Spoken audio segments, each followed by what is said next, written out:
have registered more than 65,103,000 in this way. That is just something that, we have registered about 653,000 sometimes disabled till they're home safe, and some people did not come home safe. And we also have some people who are fighting for their lives right now in the hospital. So I'd ask everyone to pray for them.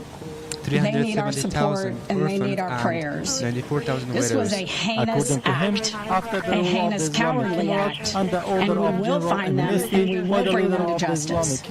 My office will be providing both investigative and prosecutorial support to the City of New Orleans, to the District Attorney Jason Williams in New Orleans, as I have done for months. We will continue to do that. We will provide the governor with whatever support that he needs, and the office of the governor's office of Homeland Security, whatever support that they need. I'll be here to help. I will be here to stand with the City of New Orleans. At the same time, we will a bring number them of to years justice. of murders and Thank people you. with disabilities praise the help provided to him. and the permanent payment of salaries by this ministry. Thank you, Governor and Madam Mayor. For those who do not know me, my name is Ann Kirkpatrick. I'm the Chief of Police of New Orleans. My title, official title, is Superintendent, but my role is as Chief of Police. If it is private, you've heard some of the details today, and over the last 24 hours, we've had approximately 400 officers. We are very happy that we are getting French help Quarter. for mothers and orphans. And as we know, It's this worth is mentioning not just that the an Islamic act Community has approved a special budget to solve terrorism. their economic This is problems, evil. which is transparently paid to them And when we to face the banking evil, system. And in addition we to have this, a choice. We can they have run also in fear, requested the or we can cooperation of indeed international stand in organizations strength. to provide cash In a and time food aid, of crisis, and has helped people them. are looking Sheikh for Shahabuddin leadership. Delaware, the General Director of the Afghan You are Repression looking Society, at the leadership. during his trip to Paktia province, And together with I Mullah promise Abdullah you, Hamad, as the the Chief Governor of of this Police province, of this the heads city, of various this city provincial has been departments and tried local by officials fire of the Red before. Crescent Society held a meeting to improve matters and deal with fire the problems of the purifies. client in timely Fire manner. makes things In this meeting, stronger. Mr. Delaware called the Afghan Red Crescent Society We have a humanitarian, plan. independent and national We know what security to do. institution, and added that the We employees are of this going to get center these must people. fulfill their responsibility with full sincerity There and is a honesty, path forward. because they are both responsible Very before pleased Allah that we will Almighty be back and people. to having a Mullah wonderful Abdullah game tomorrow night. Governor of Kabul met New and talked Orleans with a number of police Shia have scholars and proven leaders in the province their office. ability In this meeting, to the make the participants, city while appreciating the safer. function and efforts of Just the 2 officials, years ago, shared their problems and suggestions we were with the the murder provincial capital authorities. of On the other America. hand, Mullah Today, assured from them while that listening time, to 2 their years problems ago, we that have the mentioned problems will be driven solved our and dealt with as much as murder possible. rate more A than large 50% fresh milk down. So processing we center have a at a track cost record. of $100,000 But this is different was opened in Daman district because of it's Kandahar province, terrorism. where the presence Now, I of want Maulawi to Sadr thank Azam all of our Osmani, law Deputy enforcement Minister of partners. Agriculture, You're Irrigation fabulous, and Livestock. and we appreciate the The Ministry of partnership. Agriculture, Irrigation and Livestock But says last that the night, center was built with 3 of financial our assistance of officers private company, engaged which this has the terrorist capacity who of shot processing at them. 10,000 kilograms of 3 milk of the in officers 24 returned hours. fire. This was all for tonight. Thank you for Those watching. officers did not run in fear. I like what the mayor said this morning. New Orleans police and all law enforcement is built. We are built for dealing with evil, with things that would cause us others to be in fear. But instead, our officers, and last night, NOPD particularly, stood strong. They did not run. They did kill the terrorists. We have 2 officers indeed who received gunfire. Hello, good evening, and welcome They to the will Service News be with me, Morian. okay. Mullah We have Abdullah, the personally political gone to deputy of see the Prime them. Minister, met with a number of But dry this food is traders. leadership for In this you. meeting, the participating And I businessmen, while promise as the providing chief for of police of information this on the export of dry foods fantastic to foreign city, countries, especially India that I and will United be Arab strong Emirates, requested the leadership of the Islamic Emirate and to firm remove banking restrictions, and facilitate fearless. issuance of Indian visas, Thank you. allocate land for them, and removal of the additional tax on dry foods you. transit. On the other hand, while listening to their problems, the political deputy of the Prime Minister assured which will deal with their problems and suggestions. The Islamic Emirate says that efforts are being made to ensure long-term prosperity and economic stability in the region at the Moscow format meeting. According to the deputy of the spokesman of the Islamic Emirate, a delegation led by Minister of Foreign Affairs, Moulay Mikhal Muttaqi, has gone to Russia to participate in the 6th meeting of the Moscow format. At the same time, the Ministry of Foreign Affairs of Russia has also announced that the priority of this meeting is to strengthen and expand interaction of the countries in the region and with the Islamic Emirate. Our colleague reports. The delegation of the Islamic Emirate, led by Maulawi Amir Khan Muttaqi, Minister of Foreign Affairs, went to Russia to participate in the Moscow format meeting. The deputy spokesperson of the Islamic Emirate says that this meeting is expected to contribute to the economic prosperity and stability of the region. I know in speaking We consider this a good development, and we emphasize that the cooperation and support of regional countries with Afghanistan should be in the role to pave the way for economic prosperity in the region to ensure security and stability in the region. Mr. Mutaki is supposed to meet with the Minister of Foreign Affairs of Russian Federation, Sergei Lavrov, and talk about bilateral issues. And tomorrow, on October 4, he'll participate in the format meeting in Moscow. At the same time, the spokesperson of the Russian Foreign Ministry also said that the priority of the 6th meeting of the Moscow format is to strengthen and expand the interaction of the countries of the region with the Islamic Emirate in the political, economic, fight against terrorism, and the field of against drugs. The priority of the 6th meeting of the Moscow format is to strengthen the process of the national reconciliation in the Afghanistan and to expand the interaction of the countries of the region with the Islamic Emirate in the political, economic, anti-terrorism, and anti-drugs fields. At the same time, some experts consider the participation of the delegation of the Islamic Emirate in this meeting as important and emphasize the interaction of the countries of the region with the Islamic Emirate. We hope that the members of the representatives of different countries participate in this session without considering the pressures of some superpower countries and regional and global strategic issues regarding the current political and economic situation of the people and our country. Afghanistan is an important and prominent country in the region. In this session of the Moscow format, which is discussed between the countries of the region on political, economic, commercial, cultural, and other issues, the participation of the Islamic Emirate is important for both Islamic Emirate and the world. The 5th meeting of the Moscow format was held in the month of May last solar year, with the presence of the Minister of Foreign Affairs of the Islamic Emirate. This meeting is scheduled to be held in Moscow on Friday, with the presence of Foreign Minister Maulavi Amir Khan Muttaqi and representatives of Russia, India, China, Iran, Pakistan, Uzbekistan, Kazakhstan, Kyrgyzstan, Tajikistan, and Turkmenistan. Mullah Nuruddin Turabi, the General Director of the National Disaster Preparedness Department, met with officials of the International Organization for Migration, or IOM. In this meeting, the officials of this organization, while talking about various issues, they are also pledged to implement 12 retaining wall construction projects in Paktia province. Two cooperation memorandum of understanding worth more than $1 million have been signed between the Ministry of Immigrants and Attorneys and Wadan and Norwegian institutes. The Ministry of Immigrants Affairs says that, according to these agreements, this amount of money will be used for the construction of permanent shelters and the provision of solar electricity, house rent, and beekeeping training for immigrants in 8 provinces of the country. The informative session and notification of the challenges of fresh fruit and vegetable trader in Lugar province was held by the head of the chambers of commerce of this province, with the presence of the officials from the Ministries of Foreign Affairs, Industry and Commerce, the deputy of the country's chambers of commerce, local officials, religious scholars, national traders, and farmers in Lugar. The officials mentioned the economic and political problems as one of the legacies of the previous governments and said that the Islamic Emirate is working towards stability and economic independence.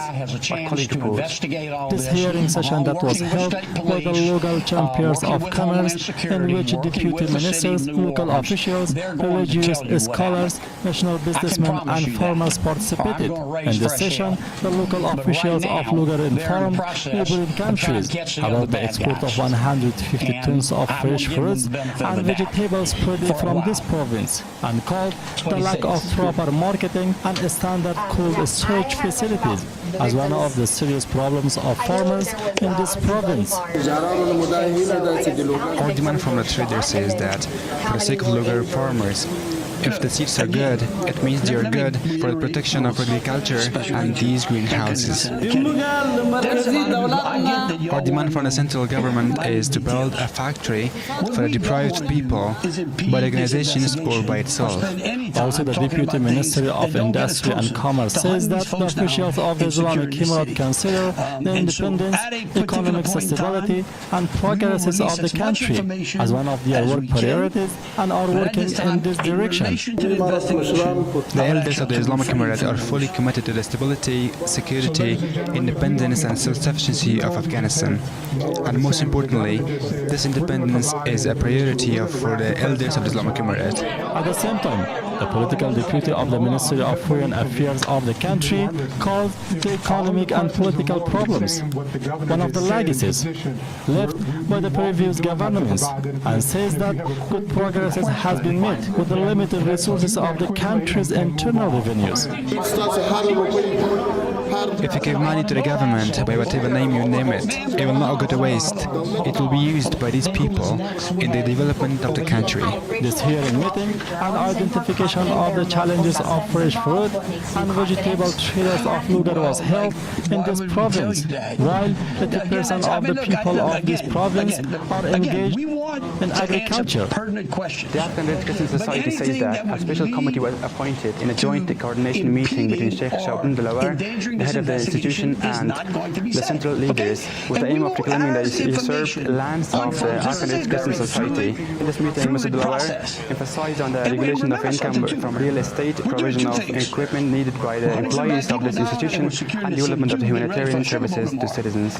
Sheikh Mohammed Qasim Khaled, governor of Nimruz, met with the delegation of the Ministry of Industry and Commerce sent from the center and some businessmen of this province. In this meeting, the participants talked about the problems of the national merchants and asked the leaders of the Islamic Emirate to solve these problems. On the other hand, Sheikh Mohammed Qasim Khaled said that the provincial authority is trying to provide the necessary facilities to traders and has taken the necessary steps in this regard. The Ministry of National Defense has graduated 61 employees of the ministry after receiving military training from the camp, academy, and headquarters of Hazrat Budujana bin Kharsa of the National Defense University of Hazrat Abu Ubaidah bin Jarrah during the ceremony. According to this ministry, the graduates declared their full readiness to serve the people and sacrifice for the Islamic system. The Ministry of Education announces the start of the construction of Firdausi School with 10 million Afghans in Balkh province. The ministry says that this school will be built in a Firdausi in Qalimbafan areas of Nahar Shahid district of Balkh province. According to this ministry, this school with 6 classes of the other facilities will be built by charitable organizations. This was all for tonight. Thank you for watching. Project placing bollards on Bourbon Street. Shortly thereafter, the malfunctions of those bollards ensued. From Mardi Gras beans on down. The New Orleans Police Department deemed them inefficient because they did not operate the way that they were intended to do. Because the city of New Orleans is hosting Super Bowl this year, it gave the city of New Orleans an opportunity to go further and deeper with infrastructure improvements, as we've been talking about. So as a result of that, we were able to build in bollard replacement into our Super Bowl infrastructure package. And because of that, the city of New Orleans has moved forward with that infrastructure that is nearing completion. Bollards were not up because they are near completion, with the expectation of being completed, of course, by Super Bowl, way before Super Bowl. But that is the reason. Now, the New Orleans Police Department and Chief, you can speak to the deployment to respond to our needs and existing conditions. All right, so we have been aware of the bollard situation for a long time, and we did indeed harden those target areas where the bollards are. We have patrol cars out there as a hard target, as well as with barriers. Now, I want to share with y'all, if you did not know, that this particular terrorist drove around onto the sidewalk and got around the hard target, where he did have a car there, we had barriers there, we had officers there, and they still got around. Now, the wedges that you see out there as well, we knew that that had malfunction problems. And I want you to understand, let's say we put the wedge up and it got stuck. There is no way that ambulance could get in or out, people couldn't get in and out, so we knew that these were malfunction. So we did indeed have a plan, but the terrorist defeated it. Let me just say this. We recognize we got a problem right here, right? We're going to fix it. It is going to be a top priority as we go into the Super Bowl in Mardi Gras. And the solution that we're going to come up with is going to be a permanent one. It's going to be placed into the standard operating procedure of having major events and securing that quarter. Follow up, if I may. Obviously, Super Bowl postponed till tomorrow, but I'm sure after that game, a lot of people are going to want to celebrate. Are there plans to keep Bourbon Street closed? What does that look like? So right now, Bourbon Street is an active crime scene, and the FBI is in charge of it. When they clear it, and it does not become an active crime scene anymore, we're going to open it up. Attention. Olivia with Fox 8. Can we ask about this military police presence that you want to call it? Is this a private security like Blackwater? Also, would that be a first that a private security firm is mobilized to supplement local and state law enforcement? No. This is our national guard. These are our citizens that we bring in. It's a military police company that we recognize we need some more resources. We need some more boots on the ground because, again, what we're doing now is twofold. We've got active investigation, and we've got enhanced security. Before this event, we were just enhancing and working on security. So we brought some additional resources. Jesse Kirsch with NBC News. Thank you for holding the press briefing. I just want to clarify something first. We were just talking about the bollards that are being repaired. Talk about a lift gate that are replaced and then a lift gate that's not been working. Was there a vehicle in place of that lift gate last night? Were there things in place of those bollards which are being repaired? Sure. The chief spoke to the plan in place, and that is yes. That was indeed. So anything that is currently in the midst of being repaired had a backup replacement. It had vehicles and officers were there. In the growth and enrichment of Islamic sciences. Muhaddis, great interpreter, Al-Alama Mullah Ali Qari Al-Hirawi, who is this Imam, and Alama Nuruddin Bu Al-Hassan Ali ibn Sultan Muhammad Al-Hirawi was definitely an Imam. Meanwhile, the head of the Academy of Sciences says that Allah